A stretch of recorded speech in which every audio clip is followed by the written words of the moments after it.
বসার স্টাইলটা দেখেন, একবারও সে জুলাইকে ধারণ করছে, তার চোখে একবারও মনে হয় না এই 57টা পরিবারের সন্তানেরা ইতিম হয়েছে, যে লোক গোপনীয়তার শপথ ভঙ্গ করছে। সেজন্য আমি আপনাদের সামনে আমার বিএনপির ভাইদের কাছে একটা অনুরোধ করবো এবং প্রধানমন্ত্রীর কাছে অনুরোধ করবো। সেটা হচ্ছে যে আজকে আপনারা সংখ্যাগরিষ্ঠ, ইলেকশন হবে কোথায়? সংসদে। এটা সবাই জানে, আপনার যাকে নির্বাচিত করবেন সেই হচ্ছে কি হবে, রাষ্ট্রপতি হবে। সো আগামী 24 ঘন্টার মধ্যে আপনারা একজনকে রাষ্ট্রপতি হিসাবে পছন্দ করেন এবং সমস্ত রাজনৈতিক দলের সাথে কথা বলে যেভাবে ইন্টারিম গভর্নমেন্ট নিয়ে আসছিলেন সেইভাবে একজন রাষ্ট্রপতিকে নিয়োগ দিয়ে এনাকে এখান থেকে সরান। আর আমার পবিত্র যে জুলাই সনদের ভিত্তিতে যে সংসদ নির্বাচন হলো, সেই সংসদে এই অপবিত্র জিনিসকে নিয়ে যে একটা পবিত্র জিনিসকে অপবিত্র করেন না।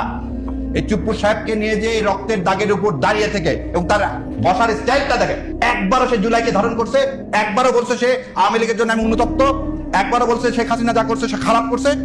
উল্টা সে কত বড় অগাসিটি যে ইন্টারিম গভর্নমেন্ট এই রক্তের উপর দাঁড়ায় থেকে আমাদেরকে একটা গণতন্ত্র উপহার দিয়ে গেল, তার কি করতেছেন তিনি এই প্রথম থেকে শেষ পর্যন্ত সে ইন্টারিম গভর্নমেন্টের কি সমালোচনা করছেন। এবার আপনাকে একটা কথা বলি, তিনি বলতেছিলেন যে ইউনূস সাহেব এসে কেন বিদেশ থেকে এসে আমাকে বলে না। আমি আপনাকে চ্যালেঞ্জ দিয়ে গেলাম, তার ফোন কোনোদিন শেখ হাসিনা ধরতো না, তার ফোন কোনোদিন শেখ হাসিনা ধরতো। তিনি শেখ হাসিনাকে কদমবুচি করে এই রাষ্ট্রপতি হয়েছিলেন।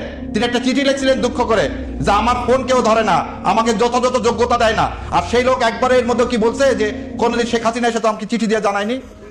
তাহলে এই যে দ্বিচারিতা বলতেছেন, এনারা কোনোদিন এই দেশকে ধারণ করে না ভাই, এনারা কোনোদিন গণতন্ত্র চায় না, এনারা কোনোদিন এই দেশের মানুষকে ধারণ করেনি এই চুপ্পু সাহেবরা। সেই জন্যই ওই কবরে যেও তার চোখে কান্না পায় না, তার চোখে একবারও মনে হয় না এই 57টা পরিবারের সন্তানেরা ইতিম হয়েছে। তার মনে পড়ে না 5 তারিখে যদি তার কিছু হইতো তার সন্তানদের কি হতো। কারণ সেই ইসলামী ব্যাংক থেকে তো লুটপাট করে টাকা নিয়ে গেছে একটা দ্বৈত নাগরিক, একটা লোক যার বিদেশে নাগরিকত্ব আছে, অবৈধভাবে কিভাবে সংবিধানকে সে পদদলিত করে আছে এখনো।